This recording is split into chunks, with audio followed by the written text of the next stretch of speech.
ಮತ್ತೆ ಕಾವೇರಿ ಕಿಚ್ಚು ಧಗಧಗಿಸ್ತಾ ಇದೆ. ತಮಿಳುನಾಡಿಗೆ ನೀರು ಹರಿಸಬೇಕು ಅನ್ನೋ ಸಿಡಬ್ಲ್ಯೂಆರ್ಸಿ ಆದೇಶಕ್ಕೆ ಅನ್ನದಾತರು ಕೆರಳಿ ಕೆಂಡ ಆಗಿದ್ದಾರೆ. ಬೀದಿಗಿಳಿದ ರೈತರು ಉಗ್ರ ಹೋರಾಟದ ರಣಕಹಳೆ ಮೊಳಗಿಸಿದ್ದಾರೆ. ಮತ್ತೊಂದು ಕಡೆ ಸಿಡಬ್ಲ್ಯೂಆರ್ಸಿ ಆದೇಶವನ್ನ ಪ್ರಶ್ನೆ ಮಾಡಿ ಸಿಡಬ್ಲ್ಯೂಎಂಎಗೆ ರಾಜ್ಯ ಸರ್ಕಾರ ಮೇಲ್ಮನವಿ ಸಲ್ಲಿಸಿದೆ.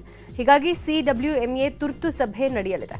ರಾಜ್ಯ ಸರ್ಕಾರದ ಮೇಲ್ಮನವಿ ಸಂಬಂಧ ಮಹತ್ವದ ಸಭೆ ಇದಾಗಿದ್ದು ಸಿಡಬ್ಲ್ಯೂಎಂಎ ತುರ್ತು ಸಭೆಯತ್ತ ಎಲ್ಲರ ಚಿತ್ತ ನೆಟ್ಟಿದೆ.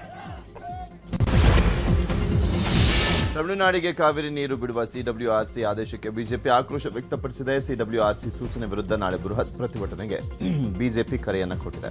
ಮಂಡ್ಯದಲ್ಲಿ ಬಿವೈ ವಿಜೇಂದ್ರ ಹಾಗೂ ಆರ್ ಅಶೋಕ್ ನೇತೃತ್ವದಲ್ಲಿ ಬೃಹತ್ ಪ್ರತಿಭಟನೆ ನಡೆಯಲಿದೆ. ಬಿಜೆಪಿ ರಾಜ್ಯಾಧ್ಯಕ್ಷ ಬಿವೈ ವಿಜೇಂದ್ರ ಪ್ರತಿಕ್ರಿಯಿಸಿದ್ದು, ಸಿಡಬ್ಲ್ಯೂಆರ್ಸಿ ಆದೇಶ ಕಾವೇರಿ ಕೊಳ್ಳದ ರೈತರಿಗೆ ಬರೆ ಎಳೆದಂತಾಗಿದೆ. ರೈತರ ಹಿತ ಕಾಪಾಡಬೇಕಾದಂಥ ಸಿಎಂ ರೈತ ವಿರೋಧಿ ನೀತಿ ಅನುಸರಿಸ್ತಾ ಇದ್ದಾರೆ ಅಂತ ವಾಗ್ದಾಳಿ ಮಾಡಿದರು. ಕೊಟ್ಟಿರ್ತಕ್ಕಂಥ ತೀರ್ಮಾನ ಕಾವೇರಿ ಕೊಳ್ಳದ ರೈತರಿಗೆ ಬರ ಎಳೆದಂತೆ ಆಗಿದೆ. ರಾಜ್ಯದ ಮುಖ್ಯಮಂತ್ರಿಗಳು ಕೆಲವು ದಿನಗಳ ಹಿಂದೆ ಕಾವೇರಿ ಕೊಳ್ಳದ ರೈತರು ಯಾವುದೇ ಕಾರಣಕ್ಕೂ ಬಿತ್ತನೆಯನ್ನ ಮಾಡಬಾರದು, ಎಚ್ಚರಿಕೆಯಿಂದ ಇರಬೇಕು ಅಂಥೇಳಿ ಮಾನ್ಯ ಮುಖ್ಯಮಂತ್ರಿಗಳು ರಾತ್ರೋರಾತ್ರಿ ತಮಿಳುನಾಡಿನ ಮುಖ್ಯಮಂತ್ರಿಗಳಿಗೆ ಖುಷಿ ಪಡಿಸಬೇಕು ಅಂತ ಹೇಳಿ ನಮ್ಮ ರಾಜ್ಯದ ರೈತರಿಗೆ, ಕಾವೇರಿ ಕೊಳ್ಳದ ರೈತರಿಗೆ ಅನ್ಯಾಯ ಮಾಡಿ ರಾತ್ರೋರಾತ್ರಿ ನೀರು ಬಿಡುವಂತ ಕೆಲಸ ಮಾಡಿದ್ರಲ್ಲ ಮಾನ್ಯ ಮುಖ್ಯಮಂತ್ರಿಗಳೇ. ಆಗಸ್ಟ್ 3ನೇ ತಾರೀಕು ಸಿಎಂ ಡಿಕೆ ಶಿವಕುಮಾರ್ ಮತ್ತು ತಮಿಳುನಾಡು ಸಿಎಂ ವಿಜಯ್ ಮಹತ್ವದ ಸಭೆ ನಡೆಸಲಿದ್ದಾರೆ. ಕಾವೇರಿ ನೀರು ಬಿಡೋ ವಿಚಾರದ ಬಗ್ಗೆ ಉಭಯ ಸಿಎಂಗಳು ಚರ್ಚೆ ಮಾಡಲಿದ್ದಾರೆ. ಆದರೆ ಈಗ ತಮಿಳುನಾಡು ಸಿಎಂ ಜೋಸೆಫ್ ವಿಜಯ್ ಅವರ ಕರ್ನಾಟಕ ಪ್ರವಾಸಕ್ಕೆ ತಮಿಳುನಾಡಿನಲ್ಲಿ ವಿರೋಧ ವ್ಯಕ್ತವಾಗ್ತಾ ಇದೆ.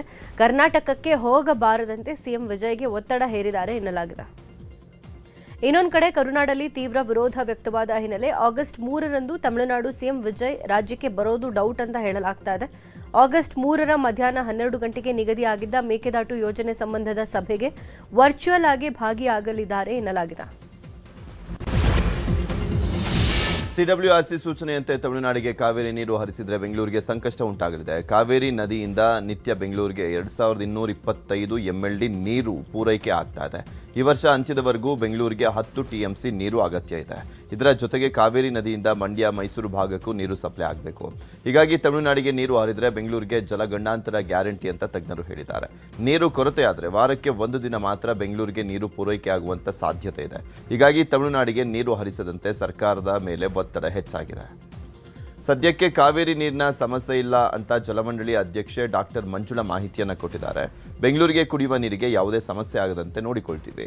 ಸಂಚಾರಿ ಟ್ಯಾಂಕರ್, ಬೋರ್ವೆಲ್ಗಳ ಮೂಲಕ ನೀರು ಸಪ್ಲೈ ಮಾಡ್ತೀವಿ. ಯಾವುದೇ ಸಮಸ್ಯೆ ಇಲ್ಲದಂತೆ ನೀರಿನ ಪೂರೈಕೆ ಆಗ್ತಿದೆ ಅಂತ ಜಲಮಂಡಳಿ ಅಧ್ಯಕ್ಷೆ ಡಾಕ್ಟರ್ ಮಂಜುಳಾ ಹೇಳಿದರು.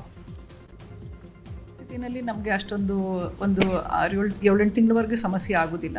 ಅಂದರೆ ಇದರ ಜೊತೆಗೆ ನಮಗೆ ಬೇರೆ ನಗರಗಳು ಬರ್ತವೆ, ಅಲ್ಲಿಗೂ ಕೂಡ ಮೈಸೂರು ಇರ್ಬೋದು, ಚಾಮರಾಜನಗರ ಮತ್ತು ಕೆಲವೊಂದು ಪಟ್ಟಣಗಳು ಬರ್ತವೆ, ಅವಕ್ಕೂ ಕೂಡ ನೀರಿನ ವ್ಯವಸ್ಥೆ ಇದರಿಂದನೇ ಆಗುತ್ತೆ, ಇದೇ ಜಲಾಶಯಗಳಿಂದ.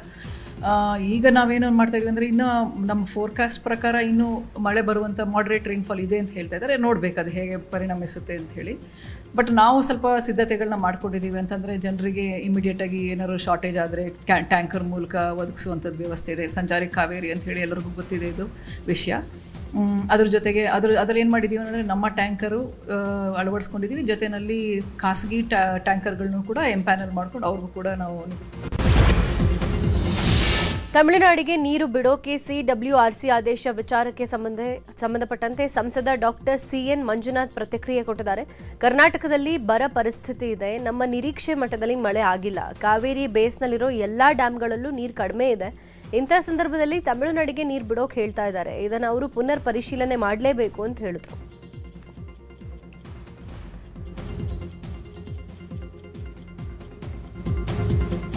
ನೀಟ್ ಎಕ್ಸಾಮ್ ಬಿಲ್ ಅಮೆಂಡ್ಮೆಂಟ್ ವಿಚಾರಕ್ಕೆ ಸಂಬಂಧಪಟ್ಟಂತೆ ಸಂಸದ ಡಾಕ್ಟರ್ ಸಿಎನ್ ಮಂಜುನಾಥ್ ರಿಯಾಕ್ಷನ್ ಕೊಟ್ಟಿದ್ದಾರೆ. ನಮ್ಮ ಪಬ್ಲಿಕ್ ಎಕ್ಸಾಮಿನೇಷನ್ ಬಿಲ್ 2024ರಲ್ಲಿ ಇದ್ದಂಥ ಬಿಲ್ ಅದನ್ನು ಇನ್ನಷ್ಟು ಬಲಪಡಿಸಲಾಗಿದೆ. ಇನ್ಸ್ಟಿಟ್ಯೂಷನ್ಗೆ ಪೆನಾಲ್ಟಿ 5 ಕೋಟಿ ಇದ್ದದ್ದು 10 ಕೋಟಿ ಆಗಿದೆ. ಶಿಕ್ಷೆಯ ಅವಧಿ ಕೂಡ 10 ವರ್ಷ ಆಗಿದೆ. ಪೇಪರ್ ಸೋರಿಕೆ ಆಗಬಾರ್ದು ಅನ್ನೋ ಹಿನ್ನೆಲೆ ಉತ್ತಮವಾದ ನಿರ್ಧಾರ ಅಂತ ಹೇಳಿದ್ರು. ಕಾವೇರಿ ಹೋರಾಟ ತೀವ್ರಗೊಳಿಸಲಿಕ್ಕೆ ಕನ್ನಡ ಪರ ಹೋರಾಟಗಾರ ವಾಟಾಳ್ ನಾಗರಾಜ್ ತೀರ್ಮಾನವನ್ನು ಮಾಡಿದ್ದಾರೆ. ಹೀಗಾಗಿ ಇಂದು ವಿವಿಧ ಕನ್ನಡ ಪರ ಸಂಘಟನೆಗಳ ಜೊತೆಗೆ ಸಭೆಯನ್ನು ಮಾಡಿದ್ದಾರೆ. ಬೆಂಗಳೂರಿನ ಖಾಸಗಿ ಹೋಟೆಲ್ನಲ್ಲಿ ಕರ್ನಾಟಕ ಬಂದ್ ಬಗ್ಗೆ ಸಭೆ ನಡೆಯಲಿದೆ. ಸಭೆಯಲ್ಲಿ ಕರ್ನಾಟಕ ಬಂದ್ ಬಗ್ಗೆ ನಿರ್ಧಾರ ಘೋಷಣೆ ಮಾಡಲಿದ್ದಾರೆ. ಸಭೆಗೆ ಕನ್ನಡ ಪರ ಸಂಘಟನೆಗಳಿಗೆ ಆಹ್ವಾನವನ್ನು ಕೊಡಲಾಗಿದೆ. ಬೆಳಗ್ಗೆ 11 ಗಂಟೆಗೆ ವುಡ್ಲ್ಯಾಂಡ್ ಹೋಟೆಲ್ನಲ್ಲಿ ಎಲ್ಲ ಕನ್ನಡ ಪರ ಸಂಘಟನೆಗಳ ಸಭೆಯನ್ನ ಕರೆದಿದ್ದೀವಿ. ಮುಖಂಡರು ಎಲ್ಲ ಮುಖಂಡರುಗಳನ್ನ ಬರಬೇಕು ಅಂತ ಹೇಳಿ ಈ ಮೂಲಕ ಕಳಕಳಿಯಿಂದ ಮನವಿ ಮಾಡ್ತಾ ಇದ್ದೇನೆ. ಮತ್ತು ಅಖಂಡ ಕರ್ನಾಟಕ ಬಂದು ಗ್ಯಾರಂಟಿ, ಬಂದ್ ಮಾಡೇ ಮಾಡ್ತೀವಿ, ಬಂದ್ ಆಗಲೇಬೇಕು, ಬಂದ್ ಮಾಡೇ ಮಾಡ್ತೀವಿ. ರಾಜ್ಯ ಸಂಪುಟ ವಿಸ್ತರಣೆ ಕಸರತ್ತು ಇನ್ನೂ ಮುಗ್ದಿಲ್ಲ. ಸಂಪುಟ ವಿಸ್ತರಣೆ ಸಂಬಂಧ ನಿನ್ನೆ ಸಂಜೆ ನಡೀಬೇಕಾಗಿದ್ದ ಹೈಕಮಾಂಡ್ ಸಭೆ ಇವತ್ತಿಗೆ ಮುಂದೂಡಿಕೆ ಆಗಿದೆ. ರಾಹುಲ್ ಗಾಂಧಿ ಸಭೆಗೆ ಹಾಜರಾಗೋಕೆ ಸಾಧ್ಯವಾಗದ ಕಾರಣ ಇವತ್ತು ಸಭೆ ನಡೆಯಲಿದೆ. ಸಭೆಯಲ್ಲಿ ಬಹುತೇಕ ಸಚಿವರ ಆಯ್ಕೆ ಅಂತಿಮ ಆಗಲಿದೆ. ಟಿಸಿಎಂ ಹುದ್ದೆ ಮೇಲೆ ಕಣ್ಣಿಟ್ಟಿರುವ ಸಚಿವ ಸತೀಶ್ ಜಾರಕಿಹೊಳಿ ದೆಹಲಿಯಲ್ಲೇ ಠಿಕಾಣಿ ಹೂಡಿದ್ದಾರೆ. ಒಂದ್ ವೇಳೆ ಇವತ್ತೇ ಅಂತಿಮ ಪಟ್ಟಿ ಫೈನಲ್ ಆದ್ರೆ ನಾಳೆನೇ ನೂತನ ಸಚಿವರು ಪ್ರಮಾಣ ವಚನ ಸ್ವೀಕರಿಸಲಿದ್ದಾರೆ.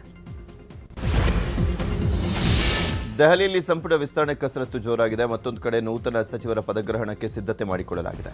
ಬೆಂಗಳೂರಿನ ಲೋಕಭವನದಲ್ಲಿ ಭರ್ಜರಿಯಾಗಿ ವೇದಿಕೆ ತಯಾರಾಗಿದೆ. ನೂತನ ಸಚಿವರ ಪಟ್ಟಿ ಅಂತಿಮಗೊಂಡ ನಂತರ ಯಾವಾಗ ಬೇಕಾದರೂ ಲೋಕಭವನಕ್ಕೆ ಕಳುಹಿಸುವಂತ ಸಾಧ್ಯತೆ ಇದೆ. ಇದಕ್ಕಾಗಿ ಲೋಕಭವನದಲ್ಲಿ ಸಿದ್ಧತೆಗಳು ಭರದಿಂದ ಸಾಗ್ತಾ ಇದೆ. ಸಂಪುಟ ವಿಸ್ತರಣೆ ಬೆನ್ನಲ್ಲೇ ದೆಹಲಿಗೆ ತೆರಳಿದ್ದ ಕೆಲ ಸಚಿವ ಸ್ಥಾನದ ಆಕಾಂಕ್ಷಿಗಳು ದೇವನಹಳ್ಳಿ ಕೆಂಪೇಗೌಡ ಏರ್ಪೋರ್ಟ್ಗೆ ವಾಪಸ್ ಆಗಿದ್ದಾರೆ.